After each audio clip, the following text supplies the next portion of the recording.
Un análisis profundo de lo que está pasando hoy en Uruguay, la región y el mundo en La Otra Mirada, en la tarde de Oriental.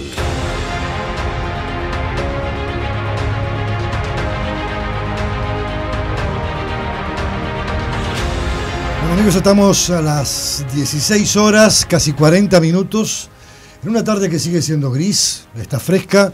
Estamos con el doctor Carlos Pita. Ya nos había quedado pendiente, Carlos, a propósito de esta situación planteada con el resultado electoral de las elecciones de medio término, que son la renovación de alguna parte de los diputados y senadores del Parlamento argentino, donde Milei obtuvo un triunfo muy importante. Pero nos contabas una experiencia con el doctor Machinea, economista argentino, que fue ministro del presidente de la Rúa, sobre el por qué Argentina había empezado tarde con la construcción de un espacio de estado de bienestar, o por lo menos lanzar los primeros bocetos para hacerlo, y fue bajo la figura del general Juan Domingo Perón y, por supuesto, el emblema de todas esas políticas que fue Evita Perón, la que de alguna manera encabezaba el movimiento de los descamisados. Y el peronismo era un movimiento, y sigue siendo un movimiento con muchas alas internas diversas, pero me gustaría que tú nos dieras una mirada de cómo hay que entender ese fenómeno desde la irrupción del entonces coronel y luego general Juan Domingo Perón como la cabeza visible de esa estructura. Lo primero que diría es que hay un peronismo con Perón y un peronismo sin Perón. Uh-huh.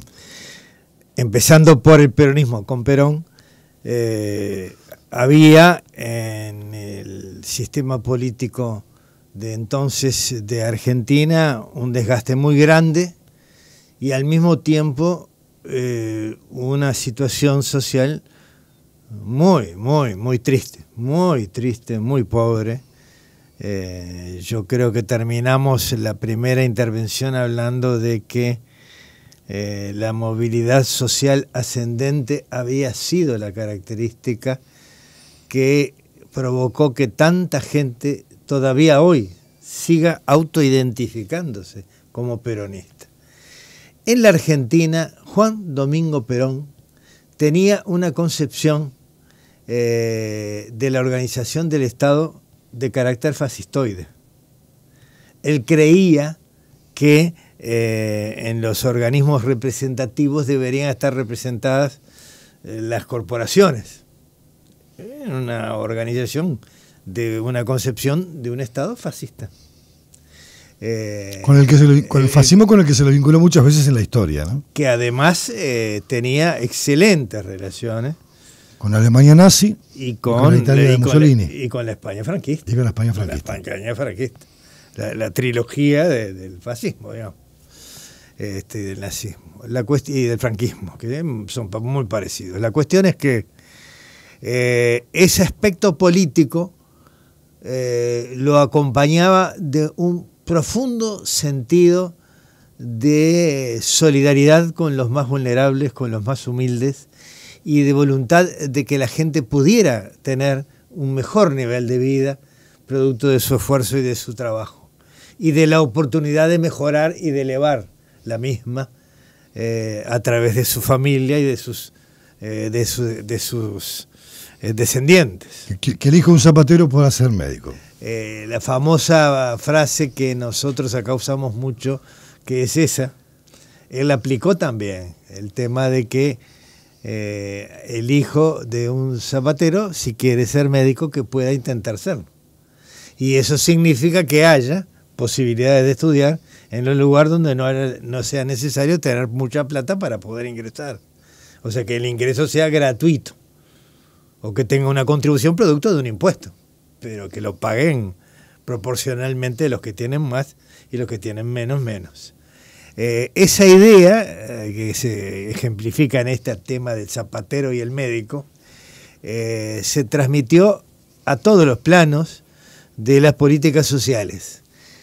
Y la construcción de ese sistema de seguridad social y de bienestar, entre comillas, de un estado de bienestar, no fue un estado de bienestar clásico, como el nuestro, a la republicana democrática representativa, sino más bien fue un estado de bienestar de tipo corporativo, en donde al principio, ahora cambió mucho todo, ¿no? Pero en donde al principio, por ejemplo, los seguros de salud colectivos estaban en los gremios. O sea, la seguridad social venía de ahí para la salud. O donde los retiros se hacían de un ahorro corporativo, digamos. Las jubilaciones, las pensiones. No de un banco de previsión social. No había un Estado que lo hiciera, sino que lo hacían las cajas de las propias organizaciones. De las corporaciones. Bueno, al margen de ello, durante el peronismo, con Perón, el primer peronismo además, porque después hubo un segundo peronismo con Perón, pero que terminó muy rápido por su fallecimiento, generó por primera vez una movilidad social ascendente y la Argentina pasó a ser una sociedad que, además de tener muchísimos recursos, Argentina siempre fue muy rica, tenía una clase media muy importante, muy desarrollada y con un alto poder adquisitivo y con políticas sociales de ayuda para los más vulnerables. Para los descamisados. En definitiva, los trabajadores pudieron enviar a sus hijos a la universidad si querían.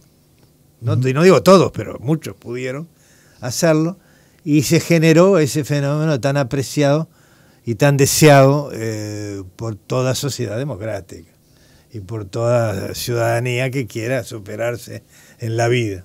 Entonces, esa situación impregnó de tal manera a la sociedad argentina que el peronismo llegó a ser como una especie de seña de identidad del bienestar.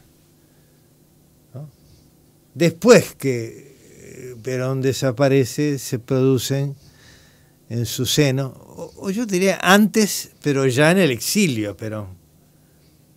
Y allí surgen distintas versiones del peronismo con componentes ideológicos totalmente diferentes. Sí, pues hoy te daba la referencia. Como llegaron a convivir López Rega con los Montoneros. Había componentes evidentemente de izquierda con componentes marxistas. Sí, claro.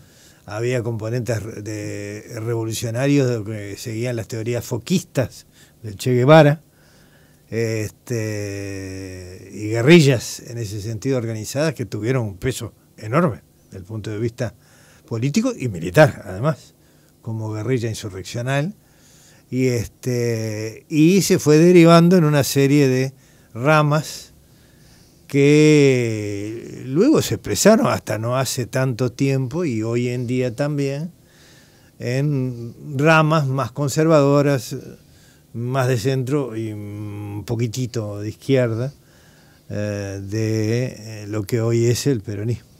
Es un mix de distintas posiciones. Una mezcla de distintas vertientes políticas que no logran coexistir bajo un mismo aparato político porque los fundamentos ideológicos van por caminos muy diversos a veces. Caminos muy diversos y también las personalidades. Exacto. Y el interés personal del líder en cuestión parcial del peronismo o de la lideresa en cuestión parcial del peronismo. Pongámosle nombre. Después de Perón trataron, bueno, la dictadura, después de la dictadura aparecieron figuras como la de Menem, que inicialmente era peronista. Sí. Cámpora tuvo un breve periodo muy importante. Cuando facilita el regreso de Perón del exilio. Seguro, pero después de la dictadura aparece Menem y siempre buscando una figura caudillesca que sea el factor aglutinador. Y luego apareció Néstor Kirchner, más contemporáneo, y Cristina Kirchner. Y es un factor también complejo, ¿no? Sí, sin duda que sí. Yo creo que es una situación que también es parte de la explicación de este resultado. Si hubiera habido una unidad en la oposición con una raíz histórica como la del peronismo, y hubieran propuesto una alternativa explicando cómo vamos a resolver la deuda, cómo vamos a volver a hacer a la Argentina productiva, cómo vamos a relacionarnos para conseguir el dinero necesario para poder explotar nuestras riquezas naturales, que hoy están embargadas con tanto préstamo, que es una cosa terrible, pero Argentina es riquísima. Sí, lo tiene todo. Hemos hablado varias veces. Tiene todo, absolutamente todo. Entre el litio, las tierras raras, el gas, el petróleo. La producción agrícola y ganadera. La industria alimentaria, todo lo que sabemos. Yo quería no En estos 10 minutos sí, quería preguntarte cómo afecta esto, sobre todo de cara a una temporada turística donde la base del turismo en Uruguay sigue siendo la República Argentina por la cercanía y por el impacto que tiene. El triunfo de Milei, ¿cómo impactará para los operadores económicos uruguayos? Es una mirada un poco más nuestra de decir, bueno, pasó algo, a ver qué podemos sacar de beneficioso de esto o de desventajoso que nos puede provocar. Yo lo analizaría así. Ya vimos las horribles consecuencias, dolorosísimas consecuencias, para los hermanos argentinos que puede tener este resultado electoral y que lamentablemente creo que en forma segura lo va a tener, que es que va a seguir habiendo perjuicios para los sectores que dependen de ingresos fijos, tanto de salarios como jubilaciones y pensiones, que va a haber perjuicios brutales para la producción nacional, digamos, y para la soberanía. Evidentemente acá hay cosas comprometidas. Sí, no te doy 40.000 millones de dólares por nada. Con Estados Unidos, y sin ninguna duda eso es así. Mirando ahora, hecha esta aclaración nuevamente, mirando las consecuencias sobre Uruguay, hay 3 consecuencias que pueden ser positivas si se confirma el análisis primario que yo he podido hacer y que he escuchado de otros expertos, sobre todo expertos en economía. La situación de no abaratamiento de la Argentina. Que no pase lo que pasó hace un par de años atrás, que era más barato ir a comprar todo ahí. Nos pone a salvo de lo que pasó, efectivamente, como tú dices, hace poco tiempo, que también lo recordamos nosotros. Claro. Y lo sufrió el turismo receptivo Uruguay. Uno de los principales sectores exportadores del Uruguay es una exportación muy original. Exportamos recibiendo turistas, claro, pero exportamos servicios. Le vendemos acá, pero al extranjero, servicios turísticos. Y eso es una fuente de ingresos importantísima para el Uruguay. Y una buena temporada como la que se avecina nos haría aumentar el Producto Bruto Interno significativamente. Segundo beneficio que podría acarrear este resultado. Si se estabiliza la situación argentina, una parte de la Argentina tiene dinero, a pesar de la situación de crisis y de pobreza. Sí, las élites económicas no se perjudican. Tienen capacidad de consumo muy alta, y Uruguay tiene entre los 4 primeros socios comerciales a Argentina. ¿Y Argentina qué compra? De alimentos. Compra los productos con mayor valor agregado tradicionales de Uruguay, que son los productos que más mano de obra no demasiado calificada, aunque también muy calificada, necesita y da muchísimo trabajo, que es el sector de la agroindustria alimenticia muy elaborada y de alta calidad, de altísima calidad de consumo. Y eso nos puede a nosotros aumentar los ingresos comerciales también en términos significativos. Reitero, Argentina es uno de los 4 primeros socios comerciales del mundo. Y el tercer elemento, que es algo que yo lo pongo como de mi propio aporte a este análisis tan rápido e inmediato, diría, de los resultados del domingo, a poco menos de 72 horas, digamos, de producido, es que veo que Trump se reúne con Lula. Veo que empiezan a revisar el tema de los aranceles. Veo que Trump da por consumado aparentemente el tema de Bolsonaro. Bolsonaro está preso y va a seguir estando preso. ¿Cómo esté preso y en dónde esté preso? No sé. Pero va a estar preso y no va a ser candidato. No va a ser el candidato de Trump en la elección. Está clarísimo. Eso lo demuestra, entre otras cosas, lo demuestra lo que pasó en la favela en el Morro del Norte, en el complejo, en los 2 complejos en donde está la base central del Comando Vermelho. pero en donde el hijo de Trump, el senador Trump, estaba pidiendo ayuda a Trump para combatir el narcotráfico en Brasil. Y estaban tratando de culpar a Lula del narcotráfico en Brasil, cuando Lula es el ejemplo del combate al narcotráfico y al delito y al crimen organizado. Pero la cuestión es que China le surgió un competidor después de 20 años en donde tuvo el campo libre.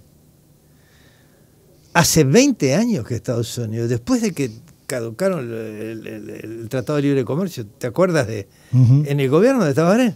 No se hizo el Tratado de Libre Comercio. No se hizo en América el Tratado de Libre Comercio. Después nunca más hubo iniciativas. TLC, famoso TLC. Después de ese TLC abarcativo, nunca más hubo iniciativas. No, quedaron descontinuadas. De aproximación, alguna que otra cosa, pero nada importante, digamos. Nada importante, ni de inversiones enormes o significativas, ni en infraestructura, ni en nada. Y, sin embargo, China aprovechó la oportunidad. y metió jugando sola. Entonces yo digo, ahora va a jugar compitiendo con Estados Unidos. Quizás eso también sea un beneficio para el Uruguay. ¿Por qué? Por las razones de que si están compitiendo dos por una misma inversión en una misma región, probablemente las condiciones de la inversión puedan ser mucho más negociables por parte de los latinoamericanos y de los sudamericanos en particular, que con uno solo interesado. Si uno de los dos gigantes... La competencia habilita ese marco. Efectivamente, ese marco de poder pelear es un tercer elemento que yo creo que va o puede llegar a incidir positivamente. Carlos, sin duda es un programa bastante interesante, porque además yo veo que el mundo geopolítico, el tablero geopolítico cambia semanalmente. Ya no digo mensualmente, digo, semanalmente tenemos episodios como este, una elección que provoca lo que provoca. Lula y Trump hasta hace 20, 25 días enfrentados a guerra, y ahora reunidos en Asia. Y con excelentes resultados. Y con excelentes resultados. Así lo manifestaron ellos. Exacto. El mundo todavía no termina de aceptar o ver un proceso de paz en Medio Oriente, porque siguen las guerras. Se terminó el proceso de paz, fracasó, naufragó. Ucrania y Rusia siguen en la misma situación. El mundo es absolutamente impredecible, pero pasa casi minuto a minuto, como es un partido de fútbol de alta intensidad, donde uno no sabe, cuando los dos equipos atacan recíprocamente, qué puede llegar a pasar en un área y en el otro. Esto es el panorama del tablero mundial. Es el momento de transición hegemónica lo que hace que ahora podamos estar hablando de lo que pasa en el mundo, y creo que muchísimos oyentes y muchísimas oyentes escuchan con interés. Claro, escuchan con interés, porque además no es fácil entender este universo, en el mundo que vivimos. Sin ninguna duda, y porque también hay factores que lo hacen atractivo, factores que lo hacen muy doloroso, por la cantidad de guerras y de muertes que hay, y otro factor que lamentablemente pende como de un hilo, que es que pueda pasar algo terrible, y que tenemos que trabajar por ello, y para ello tenemos que estar en el mundo, no solo por buscar los intereses de nuestro pequeño gran país, que es Uruguay, sino para que toda la humanidad para que no nos exterminemos como raza, pueda seguir viviendo y lo mejor posible, por favor. Amigos, son 16 horas 58 minutos, estamos llegando ya al final de otra jornada de La Otra Mirada, como siempre.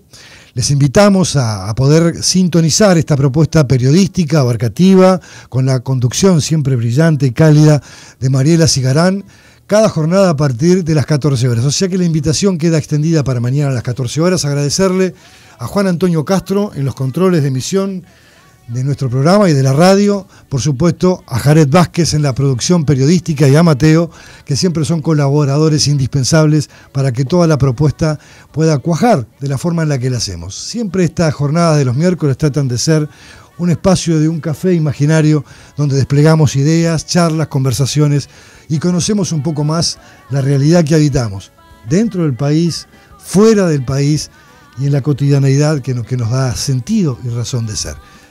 Como siempre, gracias por su amable atención y los invitamos mañana, 14 horas, La Otra Mirada con Mariela Cigarán.